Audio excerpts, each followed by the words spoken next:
Hey you guys, and welcome to another book haul video. Hi. So these first books that I got are from Bookmooch, and I'm just gonna show them to you guys real quick. And the first one I got is Welcome to the Monkey House by Vonnegut Jr. And this is a book of his short stories, and I've always wanted to read something by him, so there we go. And then the next book I got is A Streetcar Named Desire by Tennessee Williams, and it is a play. And I always kind of wondered what it was about and everything, so I decided to go ahead and get it. And I'm going to read the back real quick for you guys. A Streetcar Named Desire is one of the most remarkable plays of our time. It created an immortal woman in the character of Blanche Dubois, the haggard and fragile southern beauty whose pathetic last grasp at happiness is cruelly destroyed. It shot Marlon Brando to fame in the role of Stanley Kowalski, a sweat-shirted barbarian, the crudely senseless brother-in-law who precipitated Blanche's tragedy. So I kind of want to read and see what it's about. So there we go. And the next book I got is Spellbound, which is the sixth book in the Sweep series. And as some of you may know, one of my goals this year is to kind of finish like books that I had from when I was younger. The series finished, actually, I don't know, buying them and reading them. So here you go. But in this case, it's kind of hard to find the ones that are still in this cover because they redid them like twice. Like they redid them and then they made a bind up of them. So maybe I might just go ahead and just buy the bind ups or something. It might just be cheaper than trying to find the old ones, but we'll see. And then the next book I got is Barry Trotter in the Unnecessary sequel, and it is a Harry Potter parody. It is the second one, and I actually do have the first one, and it is Barry Trotter and the Shameless Parody. And I'm gonna read the back real quick for you guys if you guys don't know what it's about. Oh, that was just so sad on many levels. Here we go. Hogwash is the most famous school in the wizarding world, and Barry Trotter is the most famous people. It's been that way ever since J.G. Rawlings, Barry Trotter, and the philosopher Scowen broke publishing records worldwide. So important has Barry become to the school's bottom line, it has been agreed that he can stay at Hogwash for as long as he likes. Barry Trotter is 22. Groupie-laden and scholarship-free life has been good for the perpetual student, but now disaster looms. The movie Barry Trotter, an inevitable attempt to cash in, has gone into production, and the marketing department at Wagner Bros is going into overdrive. Hogwash will be submerged under a tide as souvenir-crazed model fans turn apart and sold on eBay, stone by Mossy Stone. The movie must be stopped. Forget Lord Voldemort. Barry, Hermione Granger, and Lon Weasley must try to defeat the most powerful force of grasping sleazoids the world has ever known. Hollywood. So it actually sounds good for a parody, because I say that because I'm not very good at parodies. They're never as good as they seem, so we'll see, hopefully, since I actually have the second one. And I also actually have another parody I wanted to show you guys since I never hold it or whatever, and it is Nightlight, and it's a parody to Twilight, and it's by the Harvard Lampoon. And this one was by Michael Gerber. And then the second one, they're both by Michael Gerber. But this one, I heard a lot of people say that it was actually good, so I don't know. We'll see. If you guys read it, tell me what you guys think about it. And then the next book I got, and I don't think I've ever hauled it before, which is why I'm putting it in here, is The Bridge to Terabithia by Catherine Patterson. And I've been wanting to read this book ever since I saw the movie, because I didn't know until like a day before or like a couple hours before that was a movie when I saw it, so I just was like, okay, whatever. I don't even know how long ago this movie came out, but I finally just now got the book.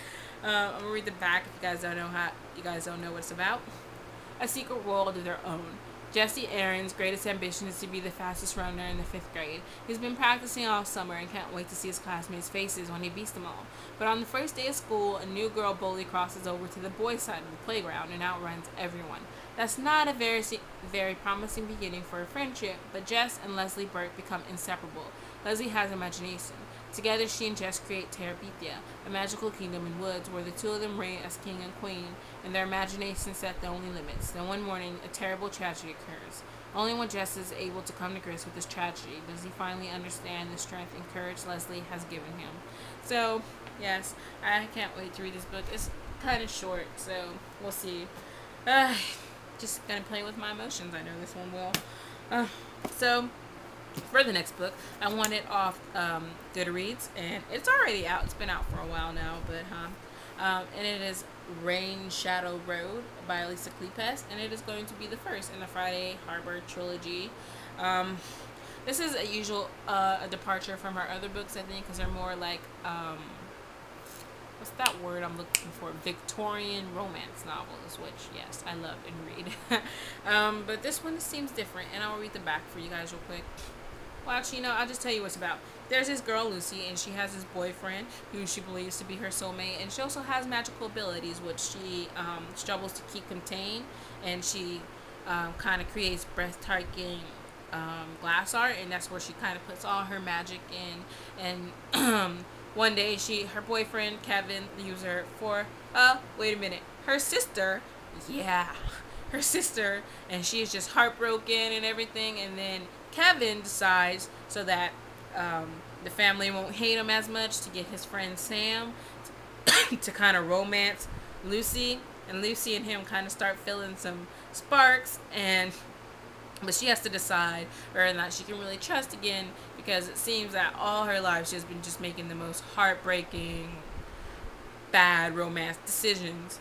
And then, yeah, so, you know, there we go. And let me just say something right now. I can kind of see where this is going. And no, you do not forgive the boyfriend, ex-boyfriend, or the sister. Like, seriously, people. I'll write the first couple of pages already, okay? They were talking about their childhood. Her sister was always kind of... I don't want to say that word, but you guys know where I'm going with it, witch. You just replace it. Just replace it. So I don't know. I'm probably going to get mad while reading this book. But my friend actually is the one who wanted me to enter, because she really wanted to read this book. And every time she entered to win it, because they did it a couple of times, she never won. And then I won. And then she looked at me and I was like, you can read it first. Yeah. So the next book I got, and it was off eBay, and it is Patient Zero by Jonathan Mayberry. Nice little creepy cover. Monday, 1300 hours, Joe Ledger kills terrorist Javon Mustaf, aka Patient Zero, with 2 point-blank shots from his Glock 45. Wednesday, 0800 hours, Patient Zero rises from the dead. When you have to kill the same terrorist twice in 1 week, there's either something wrong with your world or something wrong with your skills, and there's nothing wrong with Joe Ledger's skills. Ledger is a Baltimore detective assigned to counterterrorism task force. Is recruited by the government to lead a new ultra-secret rapid response group called the Department of Military Science, DMS, to help stop a group of terrorists from releasing a dreadful bioweapon that can turn ordinary people into zombies. So, yay. And also, I got this book, and it was signed, so yeah, that was another perk.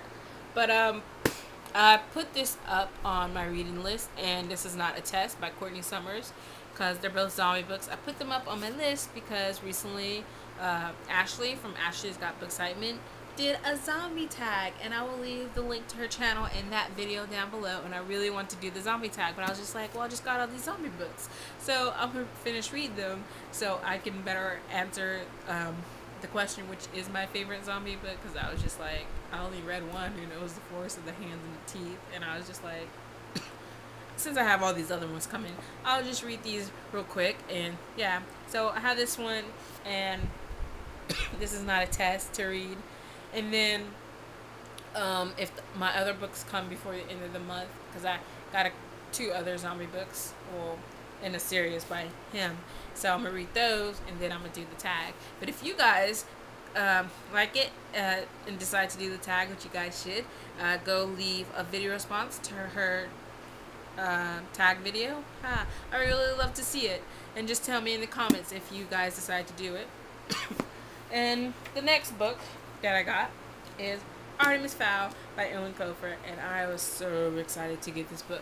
Some of you may be scratching your heads because I already have this book, but come on. This one's a hardcover, and I was so excited to finally get this, because you guys have no idea how long I've been looking for this in hardcover, and this one is in like new condition, because on Amazon they do have the new ones, and I would have just bought those, but they redid the covers, which is why I had to be very careful when looking for it, because I wanted this cover and not the newer one. So yeah, and it was very hard to find a very good, let alone like new condition, for really cheap, because they're just like ridiculously priced. And then not only did I get the first one, I got the second one, the Arctic Incident, and the third one, the Eternity Cold. I think that's the order they go in. And then the fourth one that opens the session, all in hardcover and like new condition. And I was just so excited. Thank you, eBay. I'm so glad that I just periodically checked because I was just like, finally, all of them. I just bought it now because there was a buy it now option, and I just did that instead of trying to wait for it to end because I didn't want to buy it before I could. So I'm really excited to finally get all these books in hardcovers and in their original covers. So, if you guys don't know what it's about, I'm going to read the inside flap for you guys real quick. Who is Artemis Fowl? A genius, a criminal mastermind, a millionaire, and he is only 12 years old. From a strikingly original new voice in fiction comes the story of Artemis Fowl, a very unusual hero. Artemis combines the astuteness of Sherlock Holmes with the sang-froid of James Bond and the attitude of Attila the Hun. But even Artemis doesn't know what he's taken on when he kidnaps a ferry captain, Holly Short, of the Leprechaun unit. These aren't the fairies of bedtime stories. These fairies are armed and they're dangerous. Artemis thinks he's got them just where he wants them, but then they stop playing by the rules. So, yes, Artemis Fowl is one of my favorite series that I've been following all these years. And as you guys know, the final book came out this month, which I will be buying, and then I'm rereading all of these. So, yay, I'm really happy to finally find these. Ha! So excited. You guys don't even know. I've been partying. Yeah! Fun? No? Yeah? Yeah, my sister's been looking at me weirdly too. She's just like, you should not be that excited. But I am. Had no idea. I heard it was. Next, the last book. And it is What's Left of Me by Kat Zhang. And it is an advanced reader's copy. And it comes out in September. So, yay. I know, probably should stop buying books that are they're not even out yet. But it was cheap on eBay. You know how hard it is to find a cheap ARC copy on eBay, like really hard. But I've been kind of scanning it lately, and I've been really wanting to read this book. So I might read this one before I read Beta, because this one comes out sooner. So we'll see. I'm gonna read the back real quick. Eva and Ada were born into the same body, two souls linked together, sharing everything. Addie was the dominant soul. Eva was supposed to fade away, except she never did. Only Addie knows her sister still lingers in their body, unable to move or speak. Then they meet someone who can change everything for Eva, but is a risk too great? If they are caught, Eva may be ripped away from Addie forever. So, in this world, you were born with two souls, and then the dominant soul is supposed to, just take over, and the other soul is supposed to go away. But in this one, Eva is just still hanging around, and that is a no-no in this society. So if anybody finds out their secret, they go into like a hospital, I think, or something. I don't really know, but it just seems really good, and I've always been wanting to read it. So when I was on eBay, my finger, it just had a life of its own. So so tell me if you guys have read any of these books in this lot, and whether you like them or you hated them. And tell me if you're going to put some that you now put on your wish list. Or what are the new books that you got this month. Just tell me in the comments below. And I will see you guys later. Okay then, bye. Partying.